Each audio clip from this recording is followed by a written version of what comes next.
इनकी काम करने की नीयत नहीं है। अगर काम करने की नीयत होती तो 10 साल के अंदर स्वामीनाथन चेयरमैन थे भाई, क्यों नहीं कर दिया। चौधरी भूपेंद्र सिंह हुड्डा अपने आप को इतना बड़ा नेता मानते हैं, वो कम से कम ये तो बताएं कि क्यों नहीं किया था किसान का भला जब उनके हाथ में कलम थी। दुष्यंत जी ने एक बात बहुत ठीक कही, वो कहते हैं कि आज मैं दिखा दूं, आज तो ये पक्की कलम है सरकार के हाथ में, इसको चलाएंगे। चौधरी भूपेंद्र हुड्डा के हाथ में तो बंद पोली वाला पेन था, कच्ची पेंसिल थी, चली नहीं। अगर चलती तो स्वामीनाथन किसान को उस वक्त मिलता, किसान का लाभ होता, लेकिन उन्होंने पेंसिल चलाई नहीं। चौधरी भूपेंद्र सिंह हुड्डा को आज किसानों का भला दिखाई दे रहा है। अरे वो तो स्वामीनाथन आयोग के बारे में कहते हैं कि इससे किसानों का बहुत भला हो सकता था और ये बहुत किसानों के लिए एक मील का पत्थर साबित होगी। तो 10 साल मुख्यमंत्री रहे, उनकी टेबल पर यह फाइल थी। उन मुख्यमंत्रियों की, उत्तर भारत के मुख्यमंत्रियों की उस कमेटी के वो चेयरमैन थे जिसको इसको लागू करवाना था। वो लागू नहीं कराई, क्यों नहीं कराई? तो ये जवाब तो चौधरी भूपेंद्र हुड्डा दें और कांग्रेस ही दें कि जिस चीज से किसान का इतना लाभ हो सकता था उसको उन्होंने क्यों रोक के रखा। उसके चेयरमैन वो थे, उसको क्यों रोक के उन्होंने रखा। ऐसे बात नहीं होती। ये देखिए, वो अपने आप को किसान ही जैसी बात करते हैं और जिस क्षेत्र से हम लोग आते हैं उसकी चौधर का वो नारा देते हैं। वहां 6-6 रुपए के, 3-3 रुपए के, 2-2 रुपए के चेक बटे थे। ये मेरे कहने की बात नहीं है भाई, ये देखने की बात है। ये बेरी के अंदर चौधरी भूपेंद्र हुड्डा के राज में, ये देखिए तहसीलदार बेरी जज्जर 3 रुपए, 6 रुपए, 2 रुपए, और ये देखिए 6 रुपए के चेक ये बटे थे। आज वो किस मुंह से कह रहे हैं कि वो किसान हितैषी हैं, जब वो उनके कार्यकाल के दौरान 2 रुपए, 3 रुपए के चेक बटे, 6 रुपए के चेक बटे कार थी। और उससे बड़ी बात, वो उन उत्तर भारत के मुख्यमंत्रियों की कमेटी के चेयरमैन थे जिसको कि इसको लागू करवाना था। उन्होंने कोई कदम नहीं उठाया। वो तो किसानों को, जो आज किसानों की स्थिति है, मैं मानता हूँ बहुत अच्छी नहीं है, उसके लिए बहुत बड़ी जिम्मेवारी चौधरी भूपेंद्र सिंह हुड्डा की बनती है। और उन्होंने अगर किसान को कोई नुकसान हुआ, किसान को पीछे अगर कोई धकेला, तो उसमें बहुत बड़ा योगदान चौधरी भूपेंद्र सिंह। तो सिर्फ और सिर्फ राजनीति करने वाले लोग हैं। जो व्यक्ति पंजाब में जाकर के उस घोषणा पत्र को जारी कराता है कि हरियाणा को पानी नहीं मिलना चाहिए, वो व्यक्ति हरियाणा प्रदेश का हितैषी कैसे हो सकता है? जबकि आज हरियाणा प्रदेश को पानी क्या हो सकता है? तो वो व्यक्ति तो हरियाणा प्रदेश का, वो पार्टी तो हरियाणा प्रदेश के किसानों की हितैषी नहीं हो सकती ना, जो वहां जाकर के, ये तो लोग तो हरियाणा प्रदेश के गद्दार हैं। इन्होंने तो हरियाणा प्रदेश के साथ वक्त वक्त पर गद्दारी करी। ये कांग्रेसी लोग जो पंजाब में जाकर के हाथ उठा करके उस घोषणा पत्र को जारी करके आए थे कि हरियाणा प्रदेश को एक बूंद भी पानी नहीं मिलेगा, क्या वो लोग हरियाणा प्रदेश के हितैषी हो सकते हैं? क्या वो लोग हरियाणा प्रदेश के हितैषी हो सकते हैं जो वहां जाकर के उस घोषणा पत्र को जारी करके? पिपली में किसानों के साथ जो अत्याचार हुआ, उस अत्याचार को लेकर देश भर में जो घटनाएं चल रही हैं, उन्हीं पर चर्चा करने के लिए आज समाचार कैरी कार्यालय बागली में हरियाणा सरकार में शामिल जेजेपी के प्रदेश प्रवक्ता श्री अजय गुलिया जी आए हैं। अजय गुलिया जी, आपका स्वागत।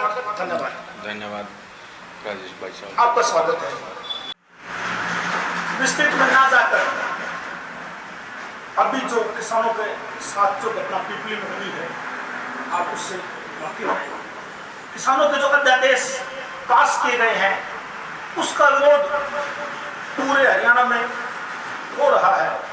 आप अपना पक्ष रखें। नहीं, देखिए राजेश भाई, मैं एक चीज़ स्पष्ट करना चाहता हूँ कि ये विरोध जो है, कुछ राजनीतिक लोग अपनी राजनीतिक रोटियां सेकने के लिए इस प्रकार की भ्रम की स्थिति फैला रहे हैं। देखिए, कल मैं झज्जर की बात करूं तो झज्जर में किसानों ने एकत्रित होकर के, बड़ी संख्या में एकत्रित होकर के मंडी में, और इन अध्यादेशों का समर्थन किया और बहुत सारे ट्रैक्टरों को लेकर के वो मंडी में पहुंचे और इस अध्यादेश के समर्थन में एक रैली निकाली। ऐसा कमोबेश हरियाणा प्रदेश के प्रत्येक जिले के अंदर हो रहा है। कुछ लोग इसके अंदर सिर्फ भ्रम की स्थिति फैलाना चाहते हैं ताकि राजनीतिक लाभ ले सके। मैं उन लोगों से पूछना चाहता हूं, मैं खास करके स्पष्ट रूप से नाम लेकर के कहता हूं कि चौधरी भूपेंद्र सिंह हुड्डा को आज किसानों का भला दिखाई दे रहा है। अरे वो तो स्वामीनाथन आयोग के बारे में कहते हैं कि इससे किसानों का बहुत भला हो सकता था और ये बहुत किसानों के लिए एक मील का पत्थर साबित होगी। तो 10 साल मुख्यमंत्री रहे, उनकी टेबल पर यह फाइल थी। उन मुख्यमंत्रियों की, उत्तर भारत के मुख्यमंत्रियों की उस कमेटी के वो चेयरमैन थे जिसको इसको लागू करवाना था। वो लागू नहीं कराई, क्यों नहीं कराई? तो ये जवाब तो चौधरी भूपेंद्र हुड्डा दें और कांग्रेस ही दें कि जिस चीज से किसान का इतना लाभ हो सकता था उसको उन्होंने क्यों रोक के रखा। उसके चेयरमैन वो थे, उसको क्यों रोक के उन्होंने रखा। और किसानों का इतना बड़ा जो नुकसान हुआ, किसानों के हितार्थ काम हो सकते थे, उसमें बाधा वो क्यों बने। ये चीजें तो उनको जवाब देना पड़ेगा ना, उनको देना चाहिए। और देखिए, मैं कोई ऐसे कह देने भर से बात नहीं होती। ये देखिए, वो अपने आप को किसान ही देसी बात करते हैं और जिस क्षेत्र से हम लोग आते हैं उसकी चौधर का वो नारा देते हैं। वहां 6-6 रुपए के, 3-3 रुपए के, 2-2 रुपए के चेक बटे थे। ये मेरे कहने की बात नहीं है भाई, ये देखने की बात है। ये बेरी के अंदर चौधरी भूपेंद्र हुड्डा के राज में, ये देखिए तहसीलदार बेरी जज्जर 3 रुपए, 6 रुपए, 2 रुपए, और ये देखिए ये 6 रुपए के चेक ये बटे थे। आज वो किस मुंह से कह रहे हैं कि वो किसान हितैषी हैं, जब वो उनके कार्यकाल के दौरान 2 रुपए, 3 रुपए के चेक बटे, 6 रुपए के चेक बटे। और उस स्वामीनाथन आयोग की रिपोर्ट को, जिसको वो कह रहे थे कि भाई किसानों के लिए मील का पत्थर साबित होगी, उसको वो लागू कर सकते थे, उसको रोक के उन्होंने रखा। वो किसानों के दोषी हैं। तो चौधरी भूपेंद्र सिंह हुड्डा को इस बात का जवाब देना चाहिए। ये चीज, सारी चीजें ऐसी हैं कि हुड्डा साहब जब विपक्ष में होते हैं, मतलब है कि किसानों के हितों से खिलवाड़ किया गया, किसानों को वोट देकर सब राजनीति की गई है। नहीं, हुड्डा साहब स्वामीनाथन आयोग के सदस्य थे, चेयरमैन थे, उन 10 साल तक राज किया, उन्होंने किसानों का कोई भला नहीं किया। 2-2, 6-6 रुपए के चेक देकर उनका मजाक उड़ाया गया। नहीं, बिल्कुल सत्य बात है ये बिल्कुल। देखिए, प्रत्यक्ष को प्रमाण की आवश्यकता नहीं होती। हुड्डा साहब 10 साल मुख्यमंत्री थे, केंद्र में भी कांग्रेस की सरकार थी, और उससे बड़ी बात वो उन उत्तर भारत के मुख्यमंत्रियों की कमेटी के चेयरमैन थे जिसको कि इसको लागू करवाना था। उन्होंने कोई कदम नहीं उठाया। वो तो किसानों को, जो आज किसानों की स्थिति है, मैं मानता हूँ बहुत अच्छी नहीं है, उसके लिए बहुत बड़ी जिम्मेवारी चौधरी भूपेंद्र सिंह हुड्डा की बनती है। और उन्होंने, अगर किसान को कोई नुकसान हुआ, किसान को पीछे अगर कोई धकेला, तो उसमें बहुत बड़ा योगदान चौधरी भूपेंद्र सिंह हुड्डा का है। किसानों को पीछे धकेलने में सबसे बड़ी भूमिका और अहम रोल चौधरी भूपेंद्र सिंह हुड्डा का है, यह कहना जेजेपी प्रदेश प्रवक्ता अजय गुलिया जी का है। अजय गुलिया जी 10 साल तक सरकार भूपेंद्र सिंह हुड्डा की रही, उससे पहले भी सरकार रही है, 5 साल तक भाजपा की सरकार रही, अब पिछले 1 साल से आपकी पार्टी भी सत्ता में शामिल है। अब वर्तमान में जो चल रहा है, ये एक विस्तृत बताएं, आपकी क्या समस्या है, किसानों को किस बात की प्रॉब्लम है, या कोई प्रॉब्लम नहीं है, सिर्फ राजनीति हो रही है? नहीं, देखिए, मैं राजेश भाई, एक हम बात करते हैं, ये कांग्रेस का मैनिफेस्टो है मेरे पास 2014 का, ये 2019 का मैनिफेस्टो है। इसके अंदर स्पष्ट रूप से लिखा है कि किसानों के लिए ऐसी प्रणाली हम लाने का प्रयास करेंगे जिसके अंदर किसान के ऊपर कोई बंदिश ना हो, किसान खुले बाजार में अपनी फसल को बेच सके। जो देखिए, मैं एक बात मानता हूँ, जो हमारे क्षेत्र के लगभग किसान है, वो जोत हमारी छोटी होगी। तो जिसकी छोटी जोत है, जिसके पास संसाधन नहीं है, वो खेती के अंदर बहुत ज़्यादा लाभ कमाने की स्थिति में आज नहीं है। उसको ऐसा सुअवसर प्रदान करने का एक प्रयास है सरकार की तरफ से, ताकि वो कॉन्ट्रैक्ट मैन्युफैक्चरिंग, ये जो कहते हैं बड़ी कंपनियाँ, नहीं, कोई अगर गांव में भी कोई संपन्न है या कोई और पढ़ा लिखा नौजवान, जो कि हमारे आजकल सबसे, मैं मानता हूं कि हमारे किसान भाई अपने बच्चों को पढ़ाने लगे हैं, वो अच्छे स्कूल कॉलेजेस में जाते हैं, इंजीनियर हमारे बच्चे बनते हैं, फौज में कमीशन हमारे बच्चे आज ले रहे हैं, बड़ी नौकरियों में हमारे बच्चे जा रहे हैं। वो बच्चे भी, उनमें से भी अगर कोई इंजीनियरिंग का छात्र, कोई मैनेजमेंट का छात्र आ करके और कॉन्ट्रैक्ट फार्मिंग करना चाहता है, एक उद्योग के रूप में इसको स्थापित करना चाहता है, तो उन लोगों के लिए भी बहुत सारे अच्छे अवसर हैं ये, ताकि किसान के बच्चे भी आगे बढ़ सकें और किसान को लाभ हो सके। अब देखिए, ये भ्रम की स्थिति फैलाई जा रही है कि एमएसपी खत्म हो जाएगा, मंडियाँ खत्म हो जाएंगी। हम सरकार का पार्ट होते हुए भी स्वयं हरियाणा प्रदेश का एक युवा ऐसा मुख्यमंत्री आज हरियाणा प्रदेश का है, उप मुख्यमंत्री, जो कहता है कि एमएसपी खत्म नहीं होगी, जिसने स्पष्ट रूप से कहा और कहा कि हम बिल्कुल वादा करते हैं, श्योर करते हैं हरियाणा प्रदेश की जनता को कि एमएसपी खत्म नहीं होगी, ना ही मंडी प्रणाली खत्म होगी। बस अगर कोई खत्म होगा तो ये जो बिचौलिए किसान और सरकार के बीच में थे, जो किसान का मुनाफा खा जाते थे, इनको खत्म करने का एक प्रयास है। और हम तो बिल्कुल इस बात के लिए प्रतिबद्ध हैं, कह भी चुके हैं कि देखिए इनको अध्यादेशों को समझने की आवश्यकता है और ये सारी चीज़ें हैं। ये मैं तो आपको कांग्रेस के दोनों घोषणा पत्र दिखा रहा हूँ 14 और 19 के। वादा तो ये कि इन्होंने भी किया था कि हम इस प्रकार की व्यवस्था, इस प्रकार की प्रणाली को लाने का काम करेंगे। तो इसका मतलब ये अपने घोषणा पत्रों में इस झूठी बातें करते हैं। उस वक्त इनको ये लाभकारी दिखाई दे रही थी, आज नहीं। हाँ, एक चीज मैं कहना चाहता हूँ, किसान बेचिंत रहे, ना तो एमएसपी खत्म होगी ना मंडी प्रणाली खत्म होगी। मंडियां भी चलेंगी और एमएसपी भी सरकार की तरफ से होगा। अगर किसान को उस एमएसपी से ज्यादा कहीं किसान को बाजार में अपनी फसल के दाम मिल रहे होंगे तो वो स्वतंत्र होगा अपनी फसल बेचने के लिए। तो किसान के लिए तो विन विन सिचुएशन है। किसान की तो इसमें लाभ ही है कि भाई अगर वहाँ अगर मंडी से बाहर उसको कोई अच्छा भाव उसको ना मिले तो वो एमएसपी पे अपनी फसल को बेच सकता है। अगर बाहर अच्छे दाम उसको मिल रहे हैं, उसको ये ऐसी व्यवस्था है, तो बाहर उसको ज़्यादा दाम में बेच करके भी मुनाफा कमा सकता है। आज हरियाणा का उप मुख्यमंत्री एक ऐसा युवा है जो किसानों के हित से कभी समझौता नहीं कर सकता। इस अध्यादेश में कोई भी ऐसी बात नहीं है जो किसानों के हित में ना हो। किसानों को बहलाया जा रहा है, उनको बहकाकर राजनीति की जा रही है। 2014-2019 का कांग्रेस का मैनिफेस्टो में ये मेंशन है जो दिखा रहे हैं अजय गुलिया जी। नहीं, ये कांग्रेस ने 2014 और 19 में इन्हीं बातों के लिए वकालत की थी। आज ये लागू की जा रही है तो कांग्रेस क्यों विरोध कर रही है? नहीं, अगर किसानों के हित पर राजनीति कर सत्ता हासिल करना आज के राजनेताओं का यही मुख्य कार्य है, शायद लगता है। नहीं राजेश भाई, और अजय गुलिया जी कह रहे हैं कि किसान हित में है बिचौलियों को समाप्त करके उनका मुनाफा किसानों तक पहुंचाने के लिए यह अध्यादेश बनाया गया है। किसान भाई कृपया इसका अध्ययन करके ही कोई पक्ष कदम उठाए। यह सरकार किसानों के हित के लिए है। नहीं, इसमें मेरे कह देने की बात नहीं है। देखिए, अगर किसानों का कोई दुश्मन हरियाणा प्रदेश के अंदर है तो वो कांग्रेस है, क्योंकि ये लोग पंजाब में जाकर के उस घोषणा पत्र को जारी करके आए थे जिसके अंदर लिखा था साडा पानी साडे वास्ते, कि एक बूंद भी पानी हरियाणा प्रदेश को नहीं देंगे। ये कांग्रेस के लोग तो उस घोषणा पत्र को हाथ उठा करके उस घोषणा पत्र को जारी पंजाब में करके आए थे जिसके अंदर लिखा था कि हरियाणा प्रदेश को एक बूंद भी पानी नहीं मिलेगा। तो ये किस प्रकार से हरियाणा प्रदेश के हितैषी हो सकते हैं? ये अपने केंद्रीय नेतृत्व से क्या स्पष्ट स्थिति स्पष्ट करवा दे कि हरियाणा प्रदेश को पानी मिलना चाहिए कि नहीं मिलना चाहिए? ये लोग तो सिर्फ और सिर्फ राजनीति करने वाले लोग हैं।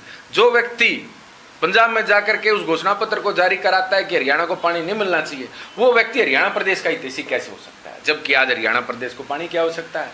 तो वो व्यक्ति तो हरियाणा प्रदेश का, वो पार्टी तो हरियाणा प्रदेश के किसानों की हितैषी नहीं हो सकती ना, जो वहाँ जाकर के ये तो लोग तो हरियाणा प्रदेश के गद्दार हैं। इन्होंने तो हरियाणा प्रदेश के साथ वक्त वक्त पर गद्दारी करी।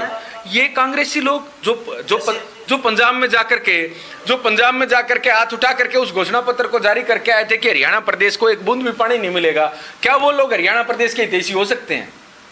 क्या वो लोग हरियाणा प्रदेश के हितैषी हो सकते हैं जो वहां जाकर के उस घोषणा पत्र को जारी करके?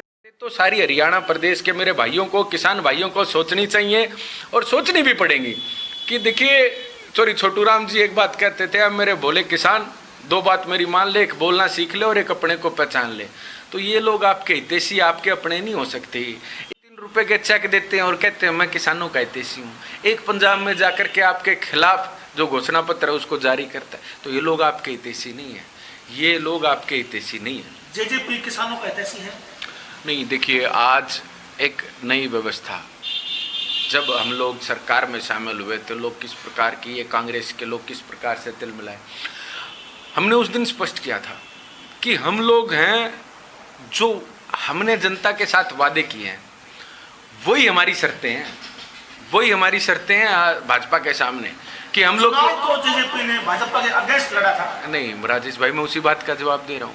आपके किसी सवाल से भागूंगा नहीं, एक एक बात का जवाब दूंगा। हमने कहा कि ये हमारी मांगे थी, हम चुनाव आपके खिलाफ लड़े क्योंकि आपने इन मांगों को लागू नहीं किया। ये हमारी मांगे हैं, आप इन मांगों को पूरा करें, हम सरकार को समर्थन देने के लिए तैयार हैं। भाजपा ने वादा किया, पहली किस्त मैं बताता हूँ। आज कानून बना कि 75% जितने भी नए रोजगार होंगे वो हरियाणा प्रदेश के युवाओं को मिलेंगे, मेरे बादली गांव के बच्चों को मिलेंगे, मेरे सौंदी, पेड़पा, कुडन, आकूपुर, निमाणा, माछरोली, धारोली, पाटोदा, लोहारी, मेरे विधानसभा क्षेत्र के उन गांव के बच्चों को, चाहे जहांगीरपुर होया, खेड़ी जट होया, गुबाणा होया, आपका लूकसर होया, इन बच्चों को वहाँ रोजगार मिलेंगे। आने वाले समय में हमारे यहाँ जब नई फैक्ट्रियाँ लगेंगी या लग रही हैं, या जो भी अब नई जॉब आएगी, जो भी नई नौकरियाँ होंगी, उसमें 75% हमारे बच्चों का अधिकार होगा। ये अधिकार किसने दिया? ये अधिकार एक उस युवा ने दिया जिसको पता था कि आज युवाओं को परेशानी क्या है। हाँ, एक चीज़ हम जरूर स्वीकार करते हैं कि देखिए, इस महामारी के, वैश्विक महामारी के दौरान कुछ कंपनियां जो और ज़्यादा की संख्या में यहाँ आनी थी या और तरक्की होनी थी, वो धीमी हुई, वो बल्कि रुकी भी कुछ समय के लिए। तो उस वजह से कुछ परेशानी जरूर हमारे बच्चों को है। भूपेंद्र सिंह हुड्डा और कांग्रेस पार्टी ने किसानों के हितों से खिलवाड़ किया, 2-2 रुपए 6-6 रुपए के चेक बांट कर किसानों का मजाक बनाया और किसानों की वोट पाकर सत्ता हासिल की।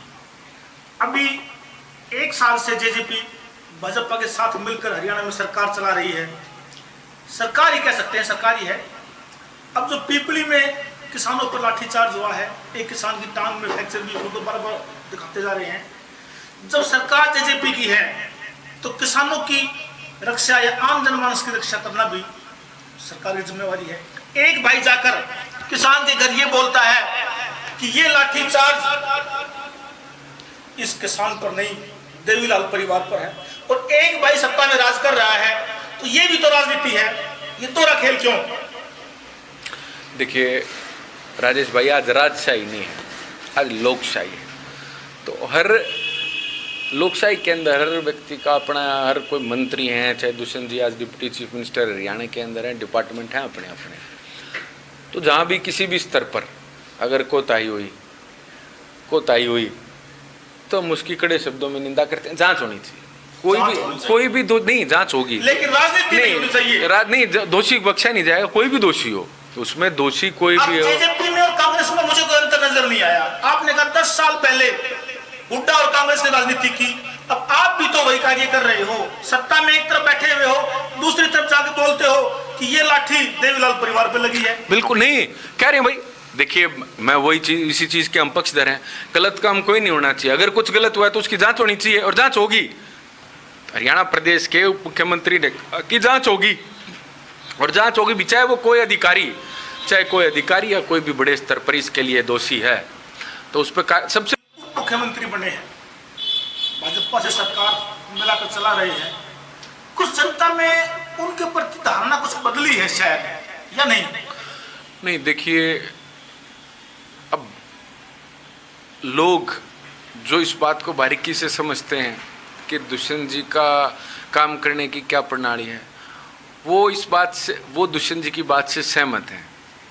वो इस बात को मान के चलते हैं, जैसे अंग्रेजी में कहा होता है, Rome was not built in a day. एक दिन में रोम नहीं खड़ा हो गया था। काम किसानों के पक्ष में काम हो रहे हैं, हरियाणा प्रदेश के युवाओं के पक्ष में कानून बनाए जा रहे हैं। इस बात को सुनिश्चित करने का प्रयास किया जा रहा है कि ज़्यादा से ज़्यादा लाभ किस प्रकार से हरियाणा प्रदेश के लोगों को मिल सके, आखिरी व्यक्ति तक, गरीब व्यक्ति तक किस प्रकार से मदद पहुंचाई जा सके। तो ये सारे प्रयास किए जा रहे हैं, लेकिन कुछ विरोधी लोग हैं। अब देखिए, आप मुझे एक बात बताएं, अब मैं इसी प्रकरण पर आता हूँ। पंजाब में हरसिमरत कौर जी ने, बादल जी ने इस्तीफा दिया। सुरजेवाला जी कहते हैं कि ड्रामा कर रही हैं, और हरियाणा प्रदेश के अंदर वही सुरजेवाला जी दुष्यंत चौटाला जी से इस्तीफा मांग रहे हैं। तो मतलब वो क्या चाह रहे हैं, ये बताएं कि पंजाब के इस्तीफे प्रकरण को तो वो नहीं राजेश भाई, पंजाब में इस्तीफा वो दे दे, नहीं पंजाब में वो इस्तीफा दे तो वो ड्रामेबाजी। बादल परिवार और ओम प्रकाश चौटाला परिवार वर्षों से एक समझा जाता है। आज भी उनके रिश्ते भी है, दोस्ती भी है, सारे हिंदुस्तान में प्रसिद्ध है, फेमस है। उनके इस्तीफे के बाद ये कैस लगा जा रहा है हरियाणा में भी कि सरकार 5 साल तो चलेगी नहीं, 2.5 साल के बाद टूटनी है। अब ये विशेष मौका दुष्यंत जी के लिए है भागने का, कैसा होगा? नहीं, दुष्यंत जी कभी किसी परिस्थिति से भागने वाले व्यक्ति नहीं है, वो कभी किसी चीज़ से भागते नहीं हैं।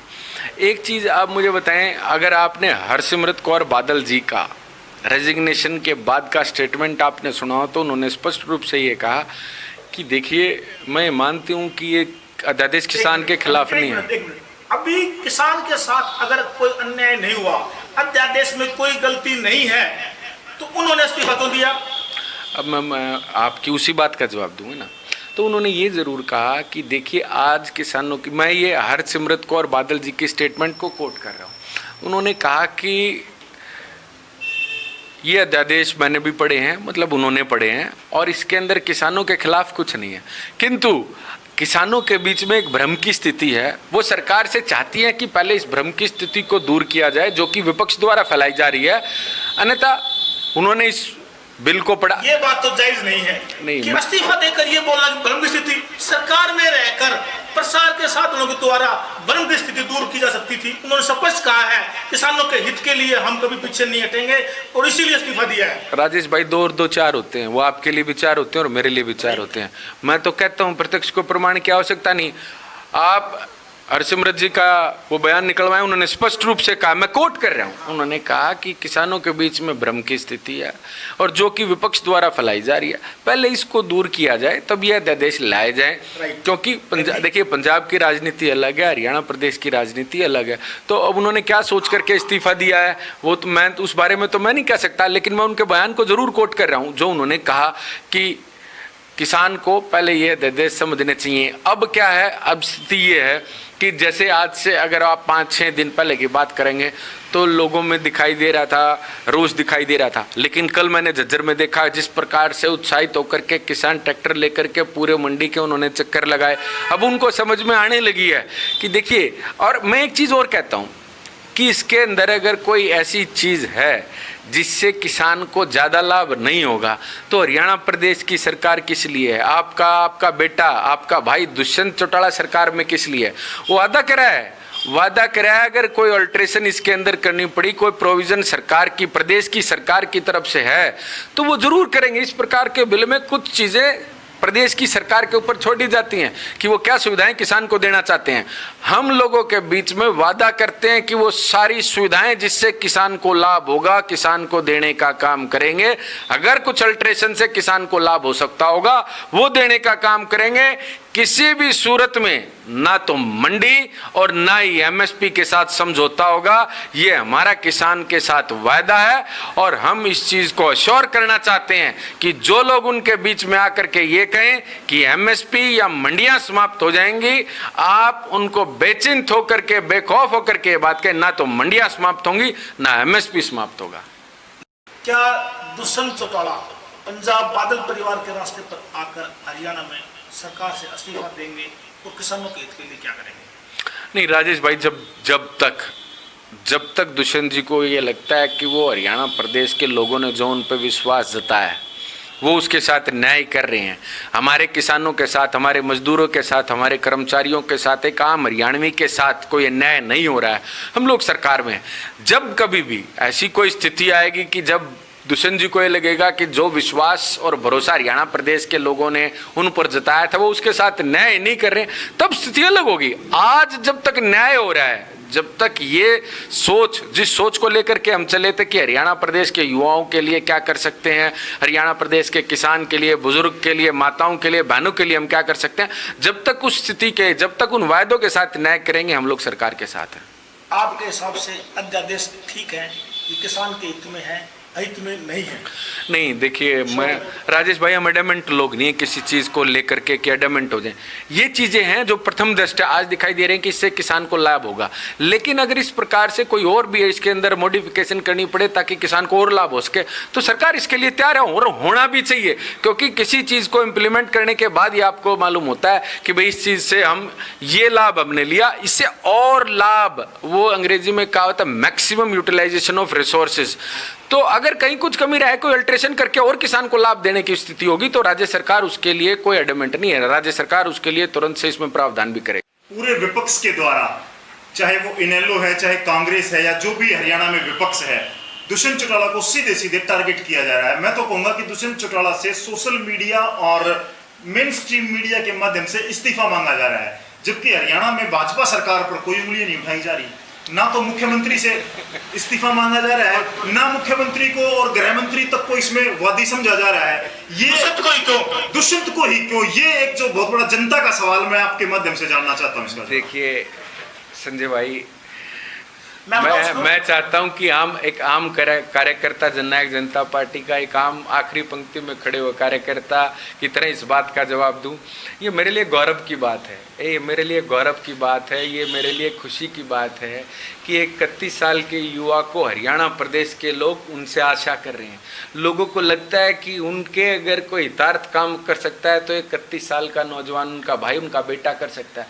आज लोग ये मानते हैं, आज लोग ये मानते हैं। देखिए सवाल आप किससे पूछेंगे जिससे आप उम्मीद करेंगे कि आप कुछ कर सकते हैं। आज मैं ये मानता हूँ, देखिए जब आप सरकार के अंदर है, हमारा दायित्व भी बनता है सब चीज़ों का जवाब देने का, हमें देना भी चाहिए। लेकिन आज लोग किस बात के लिए दुष्यंत जी को टारगेट कर रहे हैं? सिर्फ और सिर्फ राजनीतिक।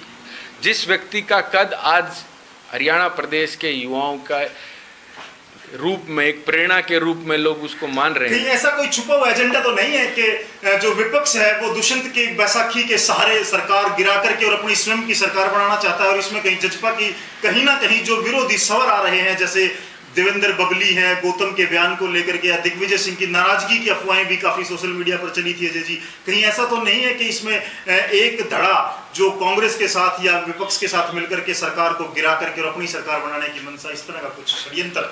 नहीं, देखिए संजय भाई, हम लोग सरकार इस प्रकार के लोग नहीं हैं कि, लेकिन अगर कोई षड्यंत्र है तो वो सिर्फ कांग्रेस के लोगों की तरफ से है, दुष्यंत जी को बदनाम करने का एक प्रयास है। लेकिन मैं ये चीज़, जैसे मैं पहले भी स्पष्ट कर चुका हूँ, देखिए जितना दुष्यंत जी की एक सोच है कि हरियाणा प्रदेश के लोगों का भला किस प्रकार से हो, हरियाणा प्रदेश के लोगों को तरक्की किस प्रकार से हो, इसको लेकर के वो लगातार प्रयासरत हैं। इन लोगों को ये चीज़ें हजम नहीं होंगी। ये हजम क्यों नहीं होंगी? क्योंकि इनकी सोच नहीं है। देखिए दो प्रकार की सोच होती है, एक कंस्ट्रक्टिव सोच होती है, एक डिस्ट्रक्टिव।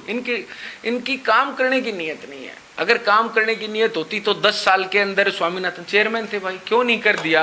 चौरी भूपेंद्र सिंह हुड्डा अपने आप को इतना बड़ा नेता मानते हैं, वो कम से कम ये तो बताएं कि क्यों नहीं किया था किसान का भला जब उनके हाथ में कलम थी। दुष्यंत जी ने एक बात बहुत ठीक कही, वो कहते हैं कि आज मैं दिखा दूं, आज तो ये पक्की कलम है सरकार के हाथ में, इसको चलाएंगे। चौरी भूपेंद्र हुड्डा के हाथ में तो बंद पोली वाला पेन था, कच्ची पेंसिल की, चली नहीं। अगर चलती तो स्वामीनाथन किसान को उस वक्त मिलता, किसान का लाभ होता, लेकिन उन्होंने पेंसिल चलाई नहीं।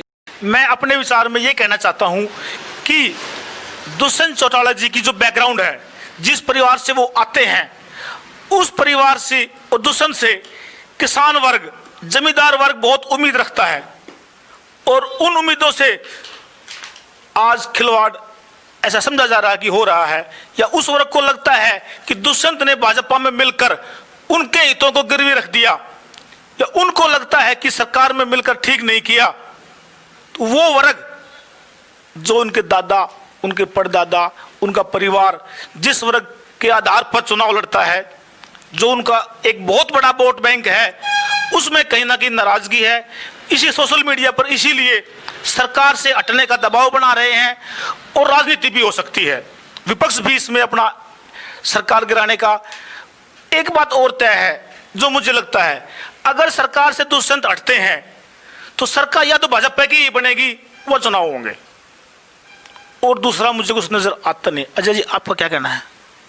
नहीं देखिए, मैं राजेश भाई स्पष्ट कर चुका हूँ कि जब तक हरियाणा प्रदेश के अंदर हम ये सुनिश्चित रहेगा कि हरियाणा प्रदेश के किसानों के, किसान के, मजदूर के, कमेरे के हितों के साथ कुठाराघात नहीं हो, तो हम लोग सरकार के साथ हैं। लेकिन ये तय जरूर है कि जब भी ये लगेगा कि किसान हरियाणा प्रदेश के लोगों के हितार्थ काम नहीं कर रही है तो ज़रूर हम कुछ सोचेंगे। लेकिन दुष्यंत जी मजबूत व्यक्तित्व के धनी हैं, दुष्यंत जी लड़ाई लड़ने वालों में से हैं।